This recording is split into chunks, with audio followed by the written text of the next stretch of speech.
Do you hear that?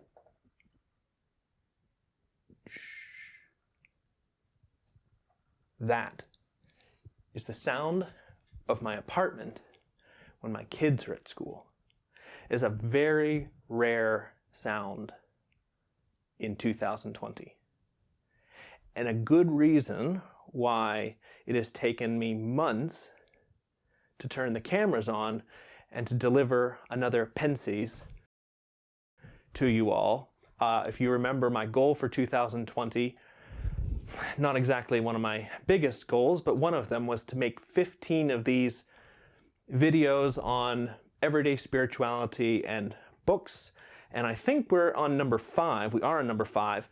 And I've been thinking a lot, as perhaps many of us have, about technology and digital communication, because a lot of this has been forced on us in the with needing to work and go to school and carry on a somewhat normal life. And so we've been blessed on one hand with having the ability to connect with one another and to still communicate through all this technology that we have already in our homes.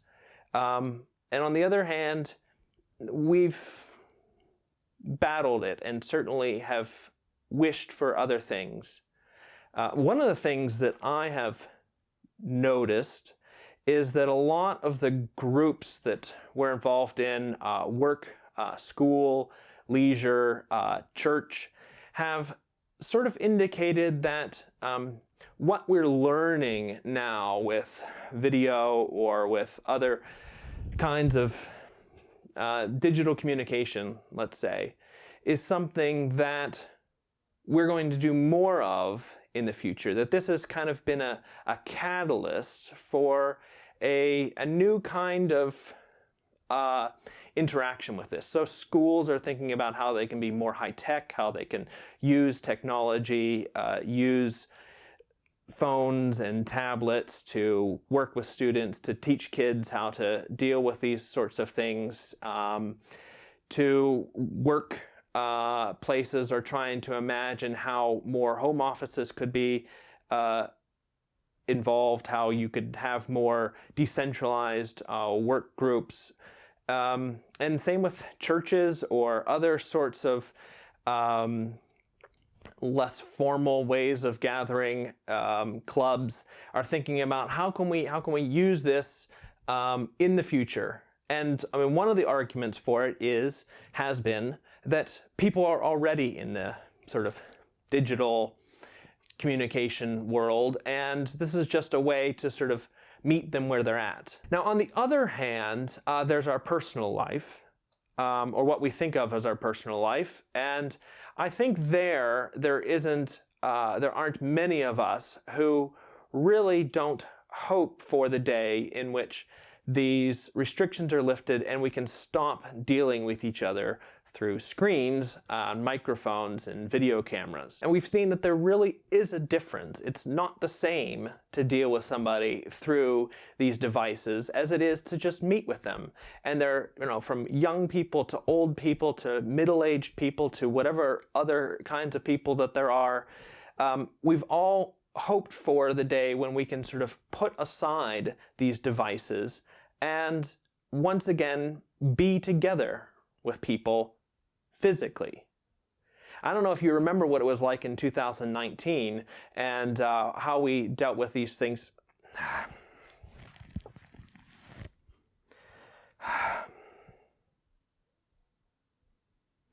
See, actually, that's not real. This doesn't work. It doesn't have any batteries. It's actually my wife's. I don't use a smartphone. I'm weird that way. I'm not a technophobe, but what I've discovered is that my life is not improved by having smartphone technology.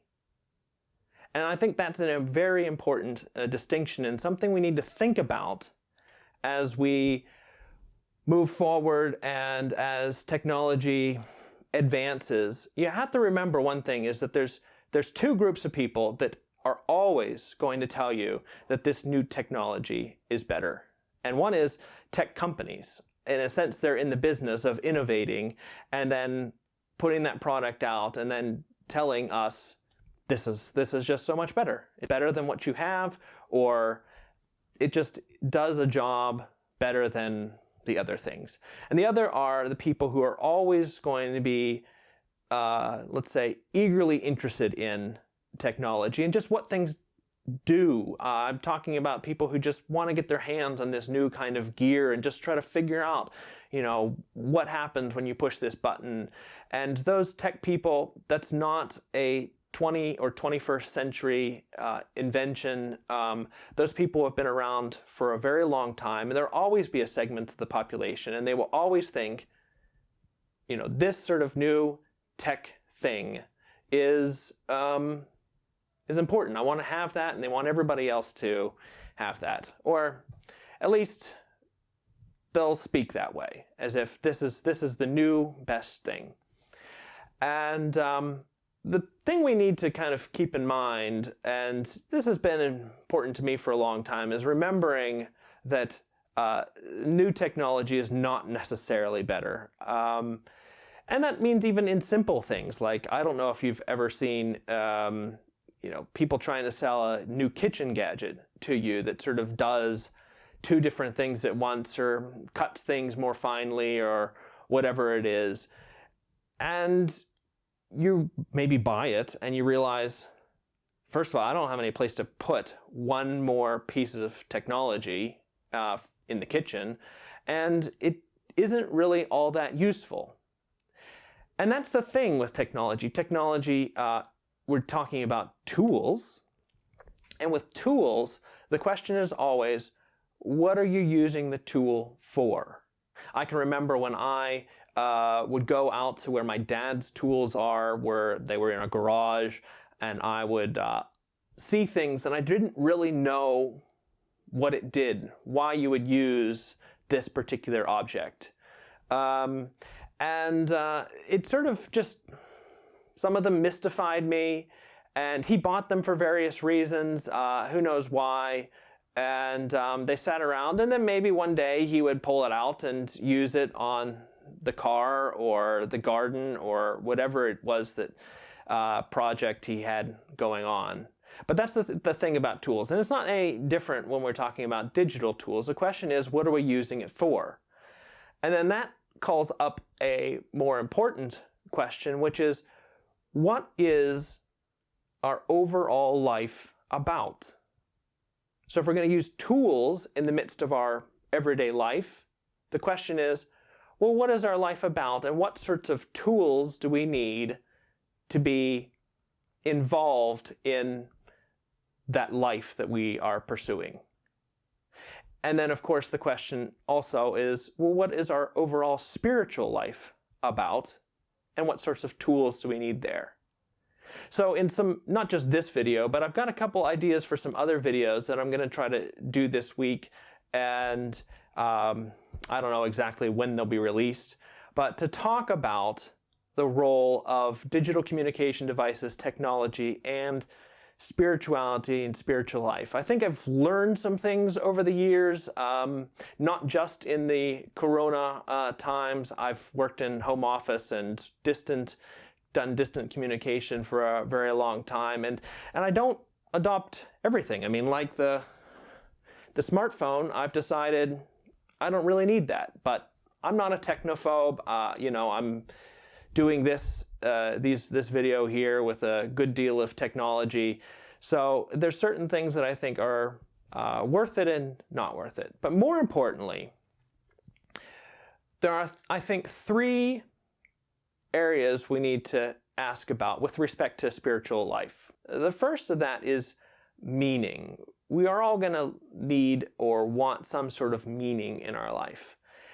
And in order for that meaning to be there, we're going to have something in terms of focus. In other words, there are lots of things that we could be doing and spending our time on, but we're going to have to eliminate those, and whether that's just a vocation or whether those are general life goals, we're going to have to focus in on those things.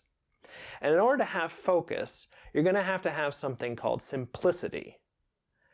Perhaps the opposite of that is very clear to us, this sort of sense of having too much to do, of having too many balls in the air, of the sense of stress that comes from having to keep your mind on so many things at once.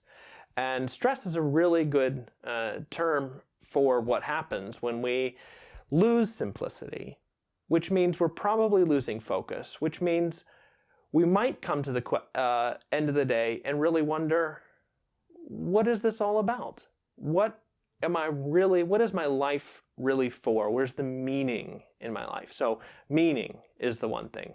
The other thing that we will say that our overall spiritual life is about is a growth in, I'll use the term, godliness. And this is not the sort of thing that we're born with. It's the sort of thing that increases over time in our life if we have the right circumstances, if we have certain types of activities, are interacting with God and other spiritual forces in appropriate ways. Well, there's lots more to say about that. But the question is, how does technology help us in our spiritual life if it is about growth in godliness?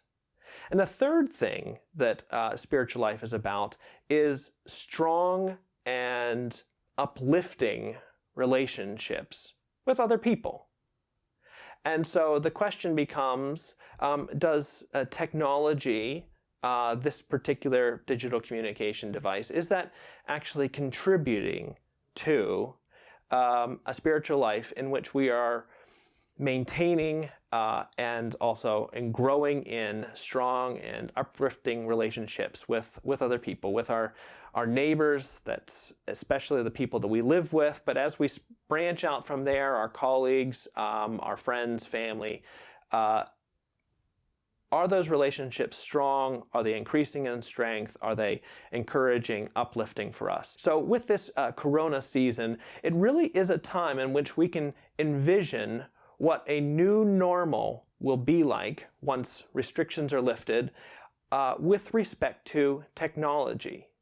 And to think about whether we want to use more of these sorts of tools that are available and what for, or perhaps whether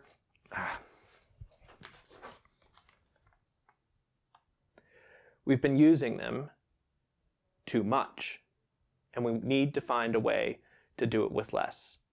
So I hope you'll be with me in the videos that I'm going to create about this topic, and check them out. I've got some different ideas about things that I've learned, and we will see you again next time.